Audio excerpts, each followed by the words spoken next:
Hey, salut à tous et bienvenue dans cette nouvelle vidéo. Aujourd'hui je vais vous parler du Shaman DLG, un planeur assez récent sur le marché qui intègre plein de concepts bien à lui.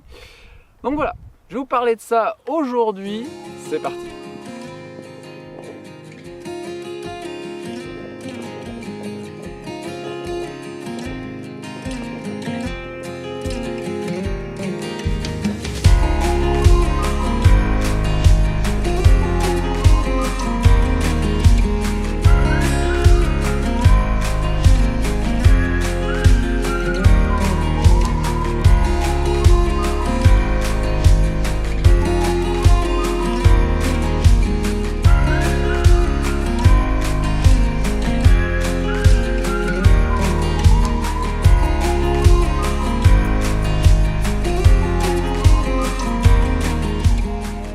Donc tout d'abord un grand merci à Stone Model pour m'avoir envoyé ce planeur parce que si les fabricants ne m'envoyaient pas de planeur, tout simplement ces reviews n'existeraient pas.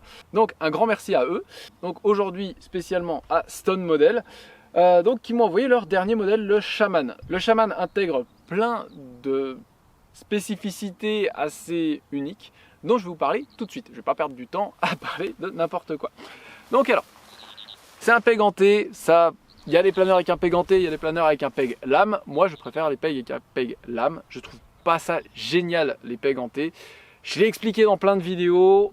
Voilà, si vous voulez savoir pourquoi, moi, j'aime pas trop. Ensuite, il y a un truc pour moi qui est bien plus spécifique que ce stab en V inversé sur ce planeur. C'est les sortes de giga flaps au centre de l'aile, à l'emplanture. Mais je vais le montrer dans un clip parce que comme vous pouvez le voir là, je teste avec des couvertures d'aileron pour voir ce que ça change dans le comportement du planeur. Et je peux vous dire d'ailleurs que si vous en prenez un à la fin de cette vidéo parce que vous êtes dit que c'est un bon planeur pour vous, parce que ces vidéos sont quand même faites pour ça, hein, c'est pour savoir si vous, ce planeur peut vous convenir ou non, ou si vous devriez chercher autre chose. Voilà. Donc pour l'instant je teste avec des couvertures de fente d'aileron et donc comme je disais, si jamais vous venez à vous décider que c'est le bon planeur pour vous, couvrez les fentes d'aileron, ça change tout. Comme je disais à la base, le giga flap central, le voici en vidéo, à quoi ça ressemble. Donc il y a une articulation à 45 degrés à l'emplanture de l'aileron et la petite partie qui reste de l'aileron est reliée à l'emplanture par un câble métallique pour faire cette sorte d'articulation d'aileron flexible en quelque sorte à l'emplanture pour limiter la traînée autour du fuselage. Le but étant de limiter la traînée autour du fuselage afin que ça affecte aussi le moins possible le stab. Quels sont les effets réels de cette chose? C'est qu'en vol, du coup c'est moins réactif qu'un planeur standard, un F3K standard, parce que ça a moins de mordant, aussi simplement que ça. Si vous mettez trop de débattement, le planeur va freiner droit plutôt que de tourner. Donc ça a été vraiment un des trucs qui a fait que ça a été compliqué pour moi de le régler.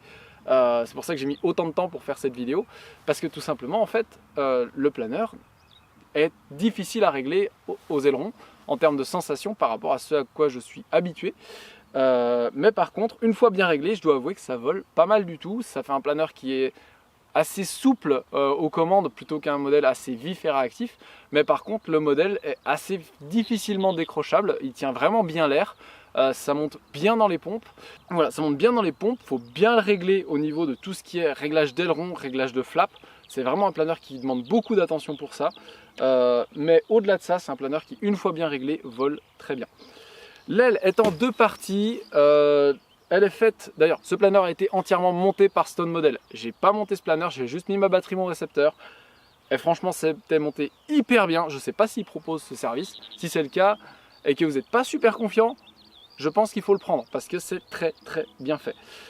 C'est une aile en top drive, en deux parties. Et donc vu que les servos sont en aile, il y a un connecteur qui a été mis. Je vais vous mettre un petit clip. C'est hyper bien fait, c'est très bien pensé. Il y a des gabarits faits avec l'imprimante 3D. Ça a l'air assez simple à monter. Donc franchement, très bien pensé.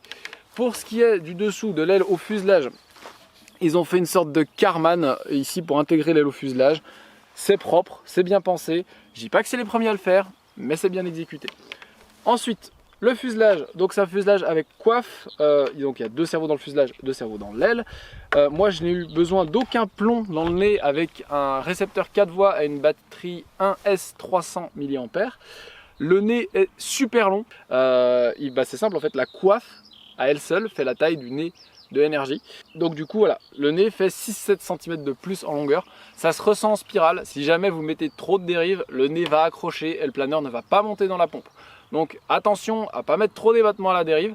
La dérive va juste servir à maintenir ce virage, elle ne va pas servir à enclencher, à enfoncer le virage, comme ça peut être le cas sur certains planeurs.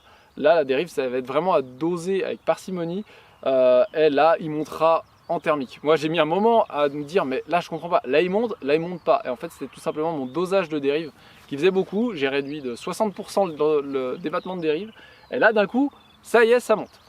Donc voilà. Vraiment, c'est un planeur qui est à régler avec grande attention, mais une fois bien réglé, franchement, ça marche pas mal du tout. Le stab en V inversé, qu'est-ce que j'en pense? Mes sentiments sur le stab inversé, c'est mitigé, parce qu'en spirale, ça réagit pas pareil qu'un stab standard. Je comprends l'intérêt de dégager les saumons du stab le plus possible des perturbations liées à l'aile, tout ça, mais pour moi, là, en gros, les saumons sont à la même hauteur qu'un stab qui est en dessous de la poutre. Donc, j'y vois pas un immense intérêt, surtout que pour moi, un stab en dessous de la poutre, ça réagit mieux au lancer. Le preset est bien plus mordant. Ça travaille moins sur le cerveau parce que du coup, pour avoir un preset mordant sur un stab au-dessus, il faut un ressort puissant. Et du coup, le ressort puissant, il va faire travailler le cerveau tout le long du vol. Alors que avec un stab en dessous, ça travaille juste au lancer directement sur le cerveau au preset. Et après tout le reste du vol, vous avez besoin juste d'un ressort qui est capable de contrer l'air à force de vitesse de vol.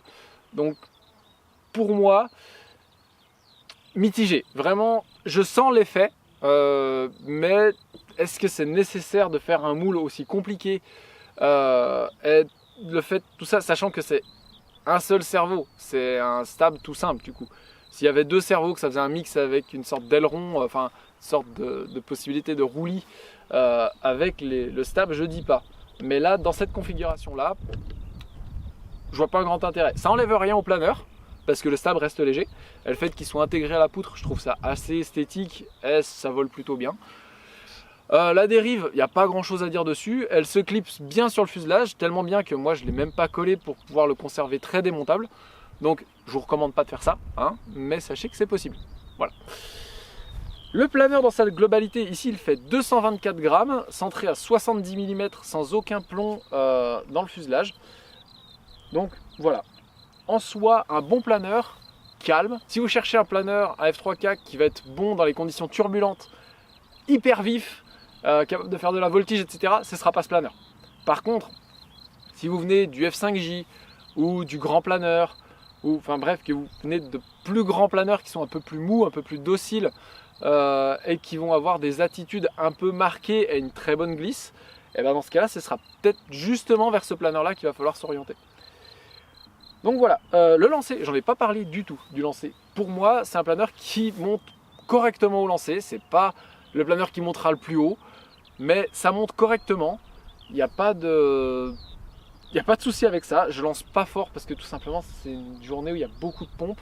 Je l'ai lancé un peu fort, ça monte bien. Si vous avez des questions, n'hésitez pas à les poser en commentaire. Il y a la page Facebook également du fabricant que je vais vous mettre en lien dans la description. Donc voilà, si vous avez des questions, n'hésitez pas à les poser. C'était un plaisir pour moi de faire cette vidéo pour vous et également pour Stone Model. Merci à vous de l'avoir regardé. À la prochaine. Ciao.